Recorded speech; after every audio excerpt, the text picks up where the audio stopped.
Commander Lyra Vance stood at the observation window of Elysium Station and watched the stars burn in the endless dark of space.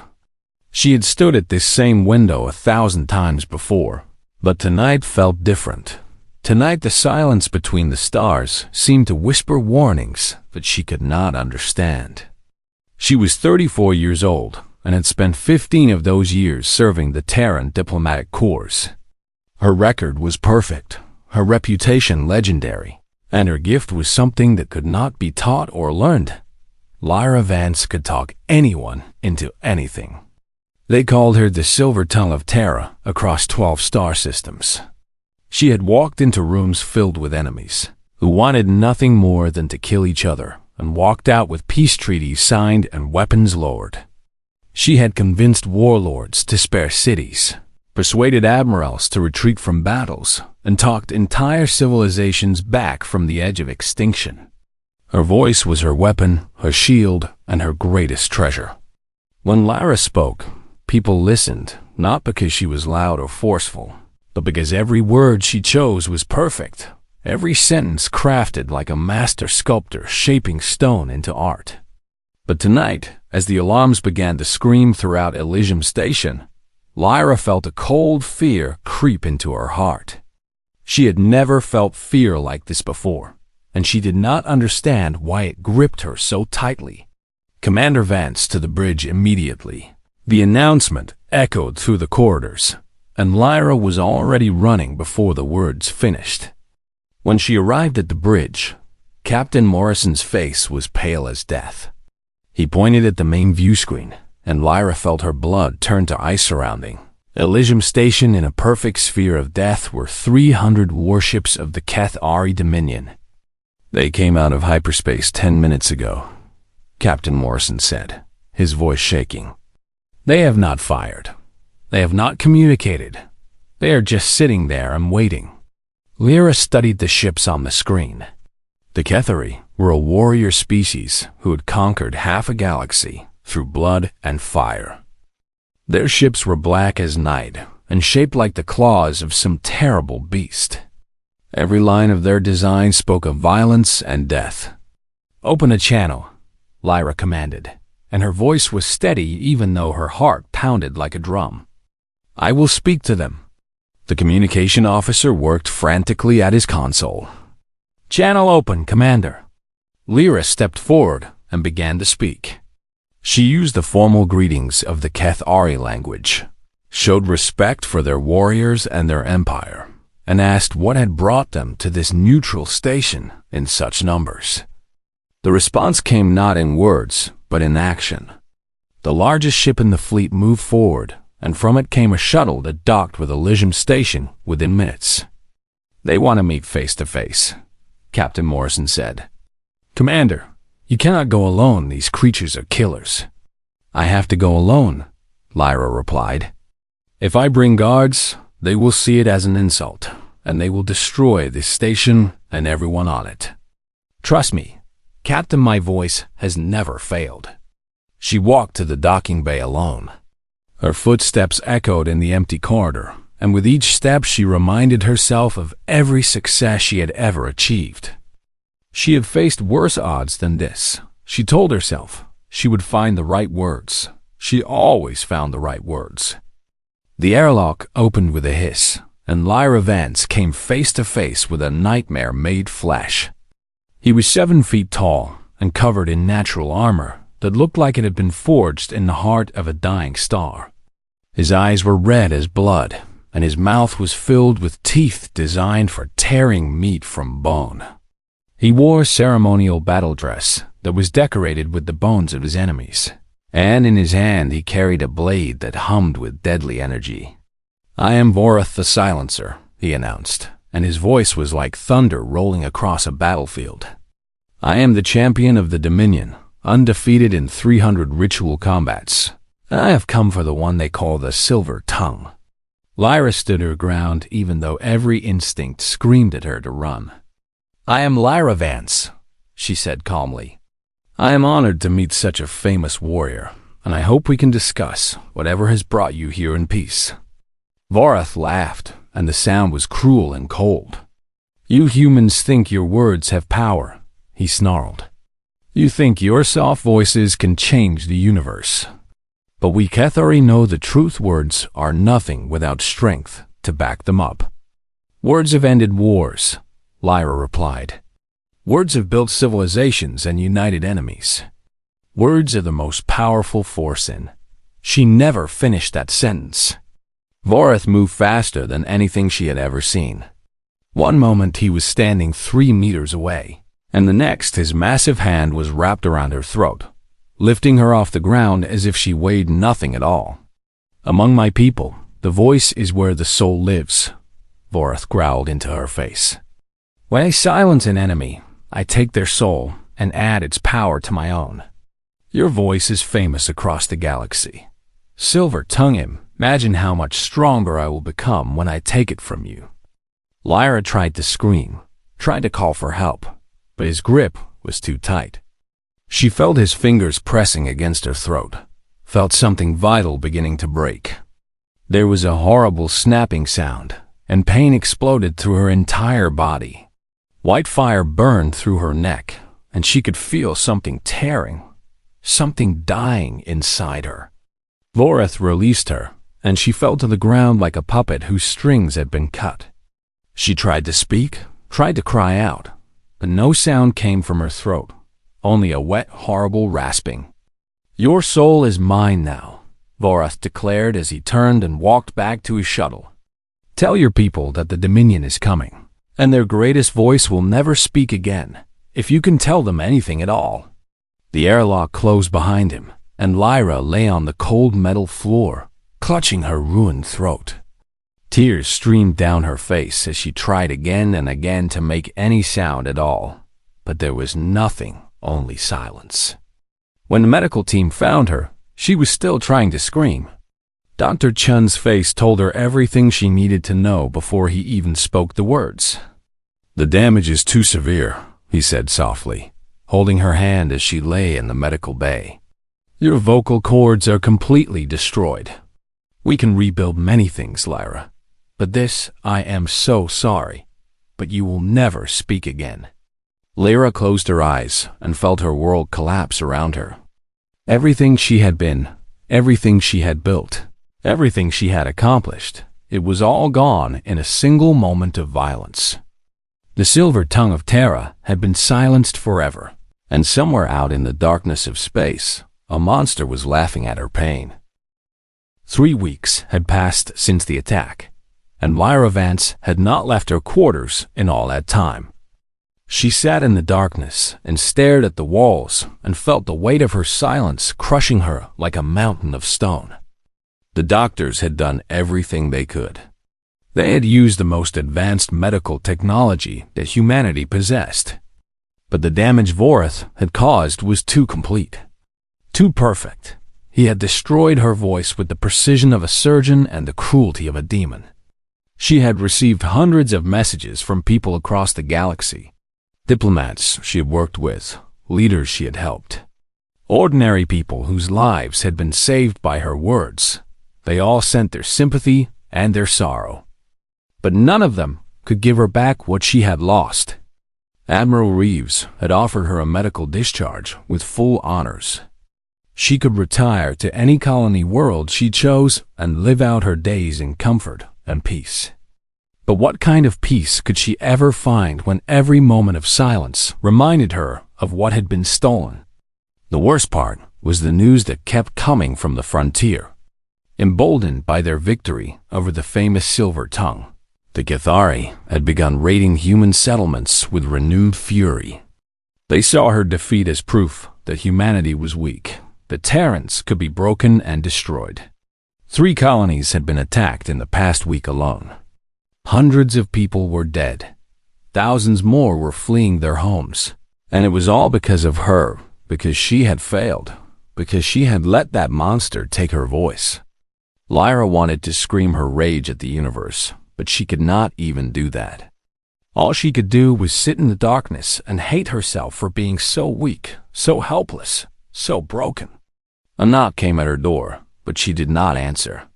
Another knock, louder this time, and still she sat in silence. "Commander Vance," a voice called from outside. "My name is Devraj Singh, and I am a communications officer on this station. I know you do not want to see anyone, but I have something important to show you, please. Just give me 5 minutes." Lyra did not move. She did not care what this stranger had to show her. Nothing could matter anymore, now that her voice was gone. But the knocking continued, patient and persistent, and finally, Lyra stood and walked to the door just to make it stop. When she opened it, she found a young man with dark skin and kind eyes holding a portable display tablet. "Thank you," Devraj said with a small smile. "I know this is difficult, but I promise you that what I have to show you is worth your time. May I come in?" Lyra stepped aside and let him enter. She pointed at the chair by her desk, asking her question without words, and Devraj understood perfectly. "You want to know why I am here," he said as he sat down. "The answer is simple. I have been studying human history, and I found something that I think you need to see." He activated his tablet and projected images onto the wall. The first image showed a woman from ancient Earth moving her hands in complex patterns. "This is sign language," Devraj explained. "Humans invented it hundreds of years ago as a way for people who could not hear or speak to communicate. It is a complete language with grammar and vocabulary and poetry, everything that spoken language has, but it uses no sound at all." Lyra stared at the image, and something stirred in her chest, something that felt almost like hope. Devraj changed the image to show ancient soldiers making gestures to each other across a battlefield. These are tactical hand signals. Human warriors have used them for thousands of years to communicate in silence during combat. Entire battles have been won because soldiers could talk to each other without making a sound. Another image appeared, showing a man tapping his finger against a table. "This is Morse code." Humans used it to send messages across vast distances using nothing but patterns of short and long signals. You do not need a voice to tap a finger. More images flashed across the wall. Humans writing letters, humans playing music, humans painting pictures, humans dancing stories. "Do you understand what I am showing you?" Devraj asked, his eyes bright with excitement. "Throughout all of human history, people have tried to silence us. They have cut out tongues, they have imprisoned us in isolation, they have forbidden us from speaking, and every single time, we have found new ways to communicate." He stood up and walked closer to Lyra. "The Cathari believe that they have taken your soul because they think the voice is where the soul lives. But they do not understand humans at all." Devraj placed his hand over his heart. "We do not keep our souls in our throats, Commander. We keep them here, in our hearts and our minds and our will to never give up. Vorath did not take your soul. He only took one small way that you had of expressing it." Tears began to roll down Lyra's face, but for the first time in weeks, they were not tears of despair. "You are Lyra Vance," Devraj continued softly. "You have changed the course of history with your communication skills. Your gift was never just about the sound of your voice. It was about your ability to connect with people, to understand them, to find the right message at the right moment.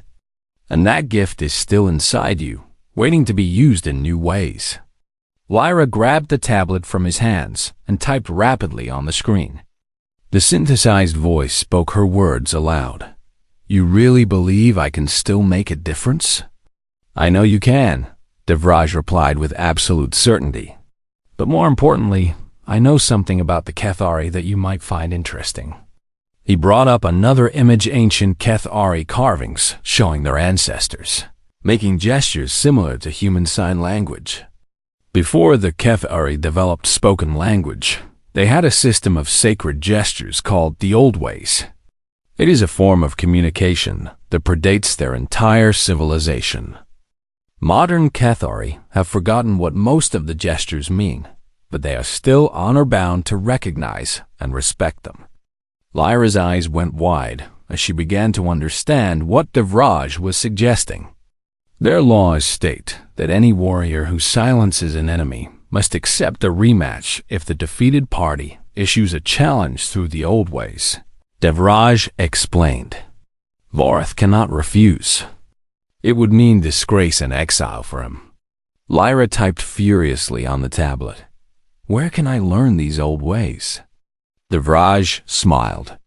There is a Kethari exile living on a moon 3 systems away.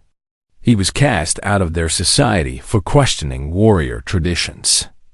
He is a scholar who has studied the old ways for decades, and I have already contacted him. He is willing to teach you. For the first time since she had awakened in the medical bay, Lyra Vance felt something powerful surge through her veins. It was not hope, not exactly. It was something stronger and more dangerous. It was the fire of determination. It was the steel of resolve. It was the absolute certainty that she would find a way to make Vorath pay for what he had done. She stood up and walked to her closet. She pulled out her uniform and held it up, examining it for the first time in weeks. Then she turned to Devraj and gave him a smile that was sharp as a blade. The message was clear without any words. She was ready to fight back. Devraj nodded in understanding. I will make arrangements for your transport. And Commander, welcome back. Lyra watched him leave, and then she began to prepare. She had a long journey ahead of her, and she would need every ounce of strength she possessed.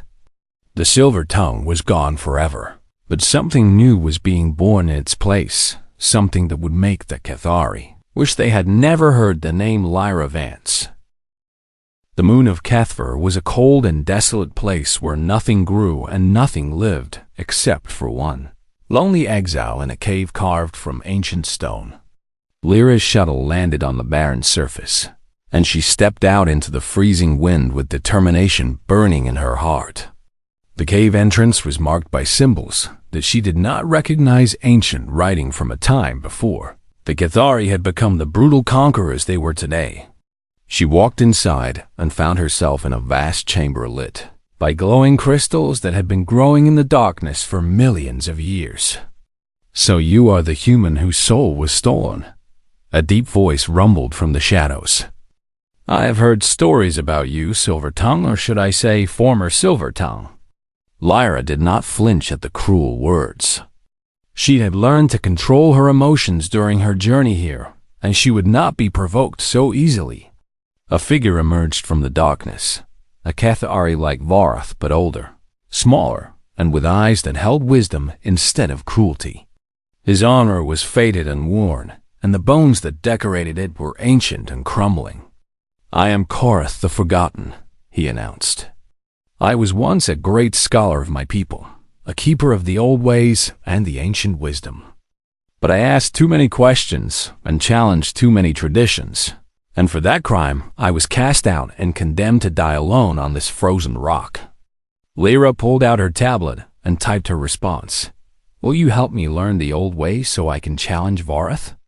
Korath studied her for a long moment, his red eyes searching her face for something she could not name. Then he began to laugh, not the cruel laughter of Vorath, but something warmer and more genuine. You have courage, little human. I will give you that much, he said. But do you understand what you are asking?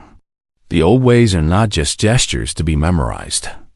They are a sacred language that carries the weight of my people's entire history. Learning them is the work of a lifetime. Lyra typed again. I do not have a lifetime. I have months at most. Can it be done? Korath walked closer and peered at her with intense curiosity. Why do you want this so badly? Is it revenge? Do you want to kill Vorath for what he did to you? Lyra thought carefully before she responded. It is not about revenge. The Kethari are using my defeat as an excuse to attack innocent people. Colonies are burning and families are dying because your warriors believe that silencing me proved humanity is weak. I need to show them they are wrong.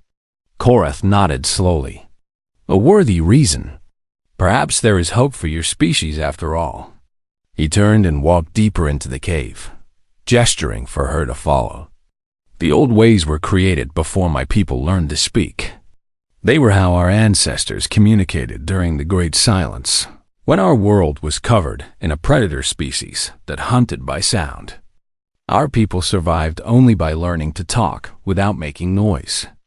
They entered another chamber filled with carvings and statues depicting ancient HFY making complex hand gestures.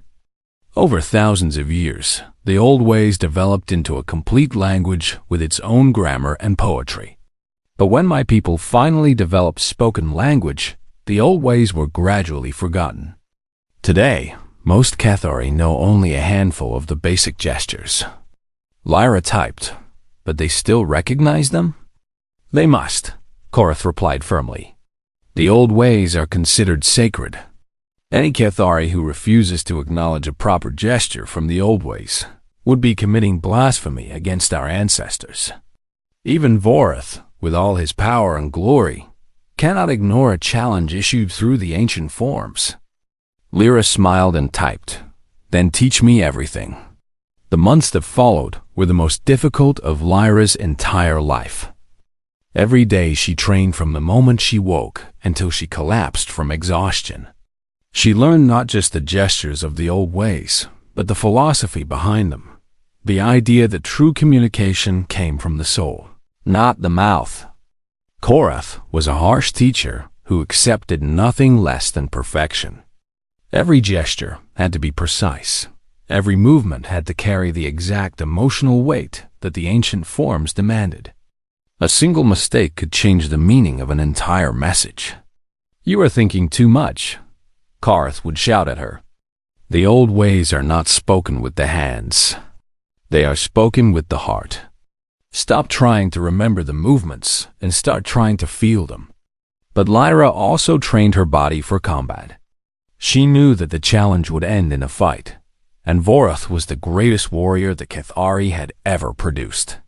She worked with human martial arts masters via holographic communication, learning every fighting style that humanity had developed over thousands of years. She also received a special gift from Terran Command, a neural implant that allowed her to communicate directly with other humans through thought alone. During combat, she would be able to receive tactical advice in real time from experts across the galaxy. As the months passed, Lyra transformed from a broken diplomat into something entirely new. She was still a communicator, but now her messages were delivered through movement and gesture and the fierce determination in her eyes. Finally, after 6 months of brutal training, Korath declared that she was ready. "You have learned the old ways faster than any student I have ever taught," he admitted. "Your species has a remarkable ability to adapt and overcome. Perhaps that is why the universe fears you so much." Lyra typed her final question. "How do I issue the challenge?" Korath taught her the specific sequence of gestures, the sacred forms that would demand a rematch for a stolen soul. "You must perform these gestures in front of the Dominion Council," he explained. "Vorath will be required to accept, and the duel will be held on our holy world of Keth-Prime. It will be broadcast across the entire galaxy." Lyra nodded and began making preparations for her journey. But before she left, she turned to Korath and made a gesture from the old ways, the sign of deep gratitude and respect. Korath's eyes widened in surprise, and then he returned the gesture with one of his own, the sign of a teacher's pride in a worthy student. "Go and show them what humans are truly capable of," he said softly. "And when you stand over Vorath's defeated body, remember that you were trained by a forgotten exile who still believes in the old ways." Lyra's shuttle departed from the frozen moon and set course for Keth-Prime, the holy world at the heart of the Dominion. Behind her, Korath watched until the ship disappeared among the stars. When Lyra arrived at Keth-Prime, she was greeted by a council of the most powerful warriors in the Dominion. They laughed when they saw her, a small, silent human woman who dared to enter their sacred halls. Vorath was there, sitting on a throne of bones and wearing armor forged from the weapons of his defeated enemies. When he saw Lyra, his mouth twisted into a cruel smile. Have you come to beg for mercy, little human? Or perhaps you wish to offer yourself as my slave. I might accept if you crawl on your belly and kiss my feet." Lyra did not respond to his words. Instead, she walked to the center of the chamber and stood before the entire council. Then she raised her hands and began to move. The gestures flowed from her like water, each movement precise and powerful. She spoke in the language of the ancients, the language that these warriors were honor-bound to obey. She issued the challenge for the return of her stolen soul. The laughter died instantly. The council members stared at her with shock and disbelief. How could this human know the sacred forms that even most Cathari had forgotten? Voreth's smile vanished, replaced by fury and something that looked almost like fear. "This is impossible," he snarled. "You cannot know the old ways. You are just a human, a pathetic creature without honor or heritage." But the eldest member of the council stood and raised his hand for silence. "The forms are correct," he declared. "The challenge has been issued according to the ancient laws. Voreth the Silencer, you are bound by sacred oath to accept." Voreth's claws dug into the arms of his throne, and his red eyes burned with hatred as he stared at Lyra. "Very well," he growled. "I accept the challenge. And when I defeat you again, I will not just take your soul, I will destroy your entire species." Lyra met his gaze without flinching, and in that moment, the entire galaxy held its breath.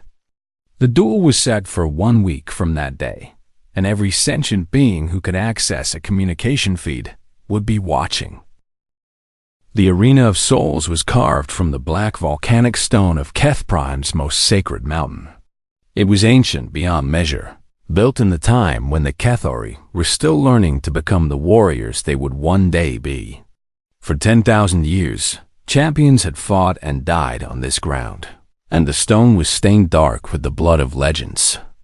Lyra stood at the entrance to the arena and looked out at the vast crowd that had gathered to watch her die. There were millions of Cathari filling the stands, their red eyes gleaming with bloodlust and anticipation. They had come to see their greatest champion crush the foolish human who had dared to challenge him. But they were not the only ones watching. Across the galaxy, billions of beings were tuned in to the broadcast. Humans watched from their colony worlds with hope and fear in their hearts. Other species watched with curiosity, wondering if this small Terran woman could somehow do the impossible. In Lyra's ear, a voice crackled through her neural implant. "Commander Vance, this is Admiral Reeves. The entire Terran fleet is standing by, and our best tactical analysts are ready to assist you in real time. You are not alone in this fight." Lyra could not speak, but she tapped a response code on her wrist that translated to, "Understood. Thank you." The drums began to pound, a deep thunderous rhythm that shook the ground beneath her feet. The crowd roared in response, and from the opposite end of the arena, Voreth the Silencer emerged in all his terrible glory. He was even bigger than Lyra remembered. His ceremonial armor had been polished until it gleamed like black fire, and his soul blade hummed with deadly energy. He raised his arms to the crowd, and they screamed his name like a prayer to a dark god. "Voreth! Voreth! Voreth!" Lyra walked forward into the arena, and the crowd fell silent. She was so small compared to her enemy, so fragile-looking in her light tactical gear.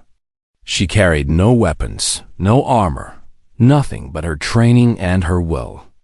Voreth laughed when he saw her. "Look at this pathetic creature," he called out to the audience. "She comes to face me with nothing but empty hands. Does she think she can defeat me with gestures and silence? Today I will finish what I started, and the galaxy will know that humans are nothing but prey." The eldest member of the council rose from his seat in the royal box and raised his staff. "The challenge has been accepted," he declared. "The duel will continue until one fighter yields or dies. Let the ancestors witness this battle and judge the worthy." He brought his staff down with a thunderous crack, and the fight began. Vorath charged like a missile, his blade sweeping in a deadly arc that would have cut Lyra in half if it had connected. But she was not there. She had already moved, sliding under his attack with a grace that seemed impossible for any creature, human or otherwise. "You have learned some tricks," Vorath snarled as he spun to face her. "But tricks will not save you from me." He attacked again and again, each strike faster and more powerful than the last. His blade carved through the air with enough force to shatter stone, and Lyra dodged every single blow by the smallest possible margin. In her ear, voices were speaking rapidly. "Watch his left side. He favors it when he overextends. His ankle joint has a weakness targeted when you see an opening. He's getting frustrated. Keep moving and let him tire himself out." Lyra absorbed the information and adapted her movements. She was not just fighting alone, she was fighting with the combined knowledge of every martial artist humanity had ever produced. But Vorath was not the greatest champion of his people for nothing. He began to adapt as well, closing the gaps in his defense and anticipating her movements. Finally, his fist connected with her shoulder, and the impact sent her flying across the arena. She hit the ground hard and felt something crack in her ribs. The pain was incredible, but she forced herself to stand. She could not give up, not now, not ever. Vorath walked toward her slowly, savoring his advantage. "You are fast, little human, but you cannot hurt me. My armor can withstand plasma fire, and my body has been engineered for combat. What can your weak flesh possibly do against me?" Lyra raised her hands and made a gesture from the old ways, the sign that meant, "I am not finished." The crowd murmured in surprise. They recognized the gesture, and some of the older warriors nodded in grudging respect. "You speak the ancient language well," Vorath admitted. "But words cannot break bones." He lunged at her with renewed fury, and this time his hand found her throat, the same grip he had used before, the grip that had stolen her voice. "Do you remember this?" He whispered into her face as he lifted her off the ground. "Do you remember how it felt when I broke you? I will do it again now, but this time I will not stop until your neck snaps." His fingers tightened, and Lyra felt the familiar panic rising in her chest. But this time was different. This time she was ready. In her ear, a voice screamed, "Now!" The nerve cluster beneath the left mandible struck now. Lyra's hand shot out with perfect precision, her fingers finding the exact spot that the analysts had identified. She struck with every ounce of strength she possessed, channeling all her rage and determination into a single blow. Vorath's eyes went wide with shock as pain exploded through his nervous system. His grip loosened for just a moment, and that moment was all Lyra needed. She twisted free and landed behind him. Before he could recover, she swept his legs with a technique that targeted the weakness in his ankle joint. The mighty champion of the Dominion crashed to the ground like a falling mountain. But she was not finished. She leaped onto his back and wrapped her arms around his neck in a chokehold that humans had perfected over centuries of warfare. Vorath thrashed and struggled, but she had positioned herself perfectly. He could not reach her, could not throw her off. "Impossible," Vorath gasped as his air supply was cut off. "You are just a human. You cannot defeat me." Lyra held on with strength born of pure determination. Her cracked ribs screamed in agony, her muscles burned like fire, but she refused to let go. The crowd had fallen completely silent. They watched in disbelief as their invincible champion struggled helplessly against a creature half his size. Vorath's movements grew weaker. His eyes began to dim. And finally, after what seemed like an eternity, he raised his hand and slapped the ground 3 times, the ancient signal of surrender. Lyra released him and stood over his defeated body. She was battered and broken, blood running from a dozen wounds, but she was still standing. The eldest council member rose slowly, his face a mask of shock. "The challenge is complete," he announced in a voice that shook with disbelief. "The human has won. By the laws of our ancestors, her soul is reclaimed." Lyra looked up at the millions of Keth-Ari watching her, and then she raised her hands and spoke in the old ways. She made the gesture that meant, "I reclaim what is mine." And then she added something else, a message for everyone watching across the galaxy. Her hands moved with fluid grace, speaking words that needed no voice. "You tried to silence me, but I am still here. You tried to break humanity, but we cannot be broken. We do not keep our souls in our throats. We keep them in our hearts, and our hearts will never stop beating." And then, in a gesture that would be remembered for generations, she extended her hand down to Vorath and offered to help him stand. The crowd gasped. Such mercy was unthinkable in Keth-Ari culture. Vorath stared at her hand for a long moment, and then slowly, painfully, he took it. Lyra helped him to his feet, and for the first time in his life, the silencer had nothing to say. Across the galaxy, billions of beings watched in stunned silence as a voiceless human woman did what no one thought possible. She had won. The military academy floated in the cold darkness of space like a metal city that never slept. Its lights always burning, and its halls always filled with the sounds of training and combat, drills that echoed through every corridor. Instructor Kethvoran stood at the main hangar bay with his forearms crossed over his chest as he watched a new transport ship approach the docking platform. His iridescent scales shifted from deep blue to purple as he calculated how many recruits would wash out within the first week. He had trained soldiers for over 60 cycles, and he had seen every type of warrior the galaxy could produce. From the massive Valorian berserkers who stood 3 meters tall and could crush stone with their bare hands to the Kreth Hive soldiers whose insectoid bodies were built for nothing but war. The Zathani instructor considered himself patient, but even his patience had limits when it came to weak recruits who thought they could become elite soldiers simply because they wanted it badly enough. Wanting something and earning it were two very different things. The transport doors opened with a hiss of pressurized air, and the new intake began filing out onto the platform.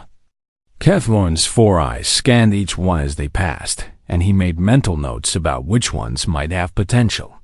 A Valorian female with ritual scars covering her arms walked with the confidence of someone who had already seen battle. She would do well if she could learn to follow orders instead of charging ahead like a wild beast. 3 Kreth soldiers moved in perfect synchronization as their hive-mind connection allowed them to act as one unit. They clicked their mandibles in a challenge display that made some of the other recruits step back nervously. Then Kethvoran noticed the human.